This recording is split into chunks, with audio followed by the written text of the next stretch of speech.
Hey y'all, this is Rhonda from Rhonda's Country Kitchen, and today I'm going to be making a recipe that just comforts your soul.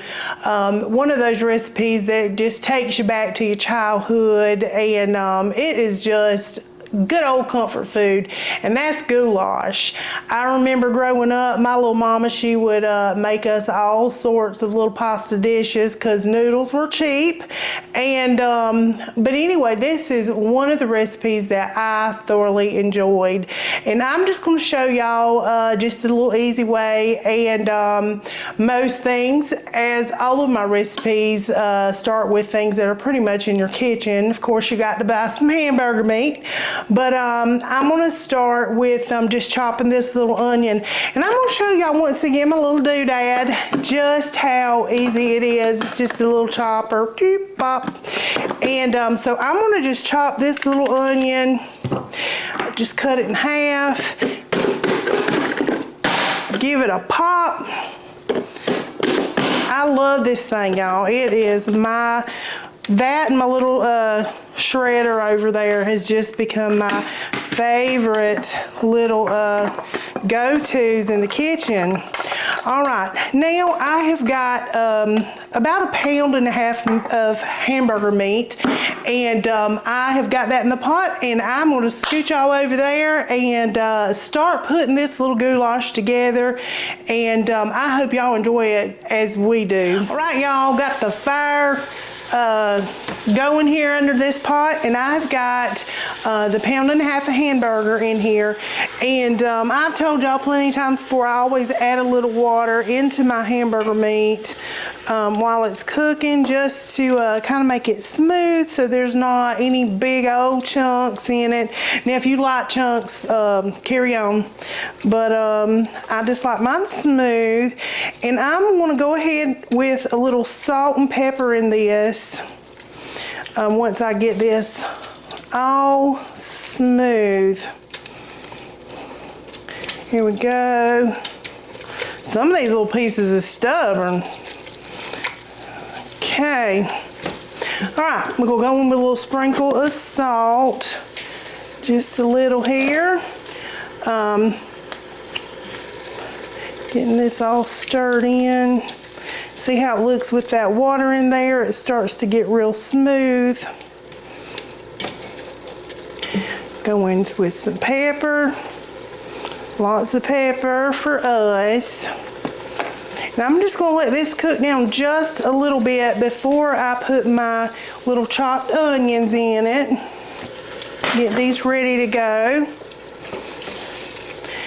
Now, and you don't have to wait till the hamburger cooks all the way to put the onions in. I'm gonna go ahead and slip those in, and this is just one medium-sized onion, and that's just gonna be lots of good flavor there. So I'm gonna let these onions cook just a minute. And this is something really, really easy to put together real quick. The longest part about this recipe is letting them noodles cook in here, and you can actually have your noodles ready before time, but I like mine just to cook down in the pot. So now I call this goulash, but me and Russell have went round and round on this. He calls this beefaroni. So y'all let me know what y'all call it in the comments, and we'll see who's the closest. But he calls it beefaroni, and he thinks it's more like a hamburger helper. And but anyway, I say it's got Italian seasonings and stuff, which who knows. The hamburger helper probably had that in there too.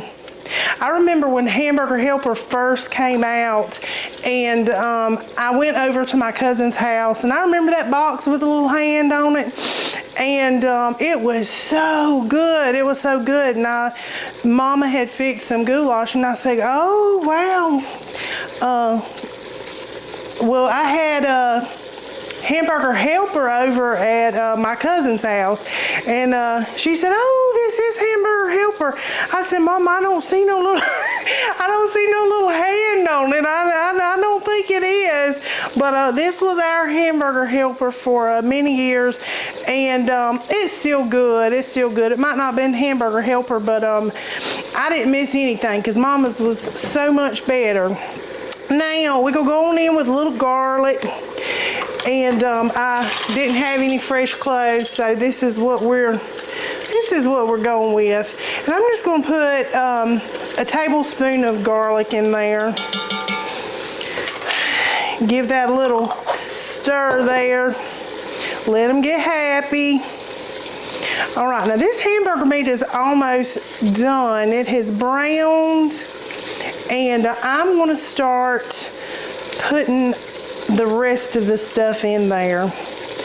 Now that's got a lot of water in it. It doesn't have a lot of fat, but you do want to leave that fat in there. I had a pretty lean hamburger meat, but you do want to leave that fat in there because, honey, that's your flavor right there.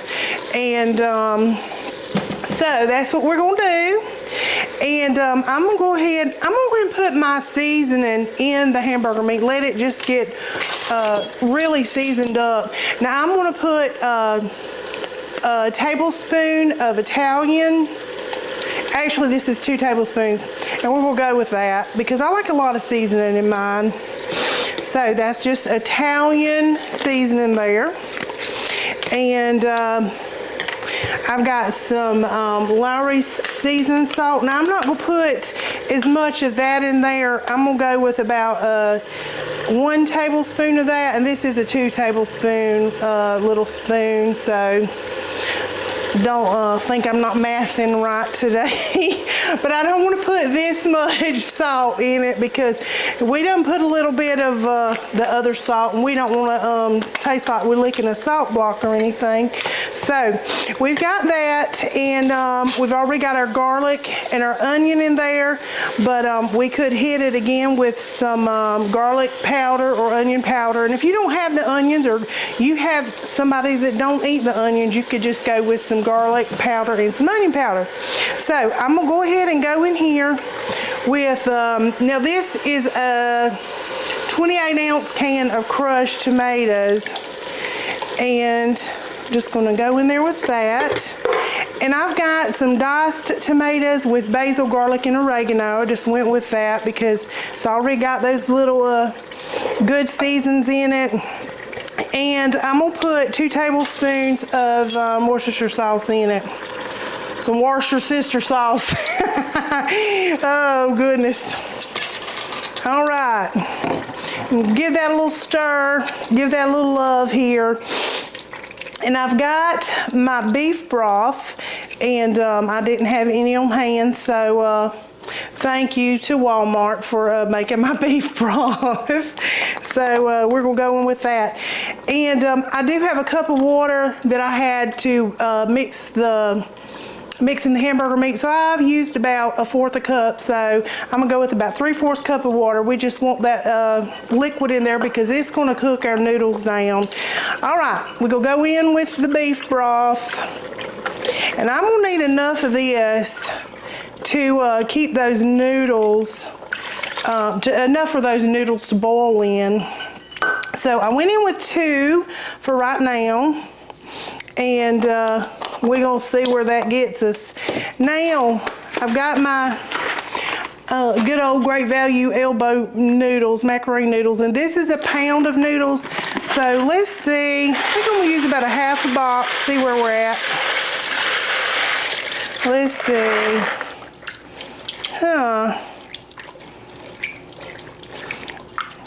I'm just gonna go in with a little bit more. I should have measured.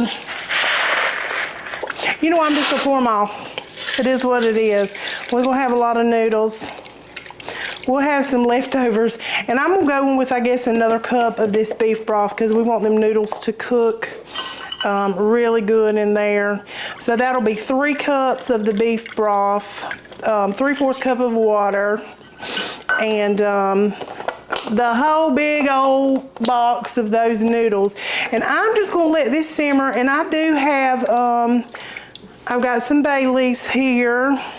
I'm just gonna throw about 2, well, just got it, it's new. Gonna There we go. I'm just gonna throw a couple bay leaves in there.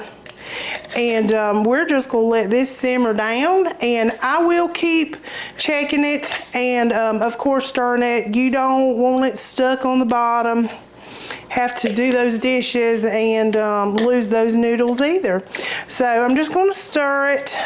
Maybe add some more black pepper to it, because it's just whispering for me to do that. So give it another little sprinkle of that, and I think I've got everything in it that I'm supposed to have. So this is what it's looking like right now. Just gonna let it cook down and just get happy. All right, y'all, I have loved on this little pot of goulash. I've been stirring and stirring. Now, I did end up adding a little bit more salt because, like I said, taste everything. You gotta do it for everybody eating your food.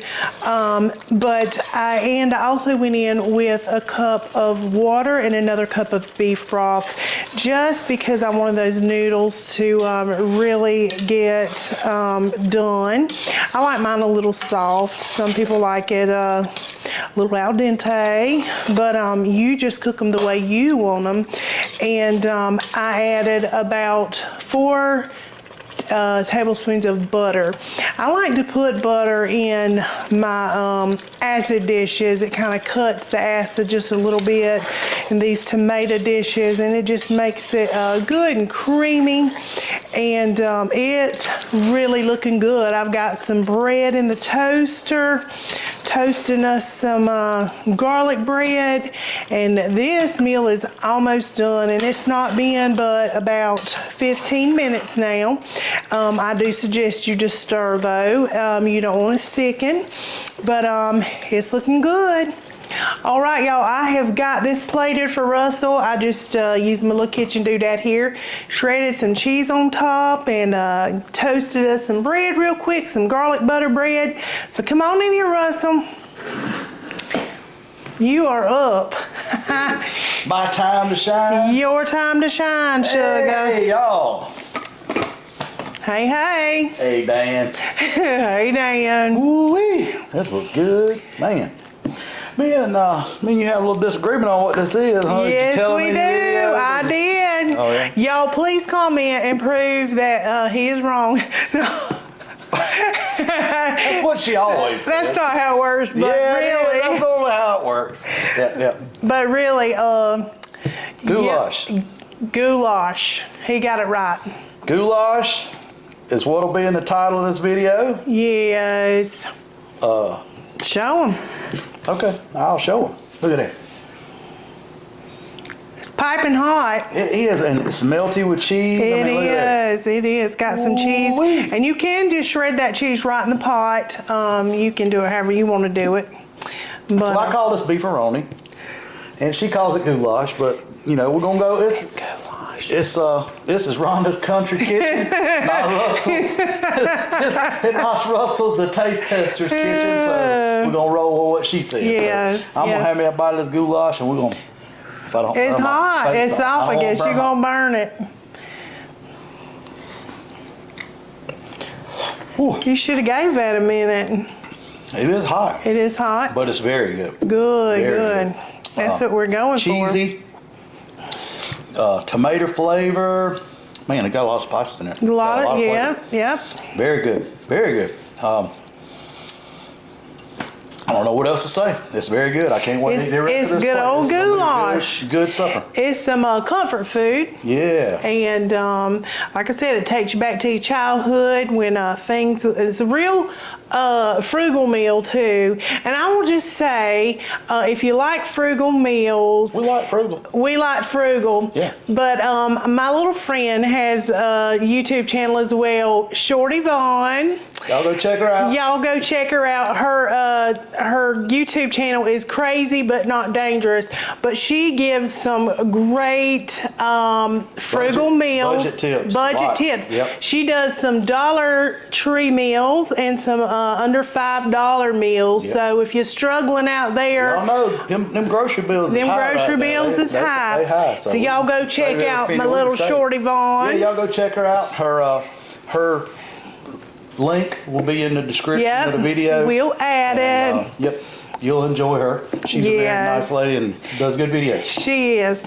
But anyway, we thank y'all for watching us today. Yeah, and we appreciate it, y'all. Our subscribers is just growing. She keeps growing. She told me, ain't nobody gonna watch me cook. Ain't nobody gonna watch me. You crazy. I say everybody knows how to cook. Yeah, everybody knows how to make that. And that's just not true. It's not. And I think she's realizing it. And, you know, she appreciates people that learn or reach out to her and let her know. It really warms her heart and spirit to know that she's helping somebody. Yes. So and that's the reason why we're doing this. That's what it's all about. I just think that, you know, she's an excellent cook and she knows a lot of things that people need to know. This information needs to get out there. He's a little biased, y'all. I am a lot biased, but that's still the truth. The truth don't make it not, you know, just because I'm biased don't mean it ain't true. Yeah, you know? well. But anyway, we appreciate it. And until next time. Peace!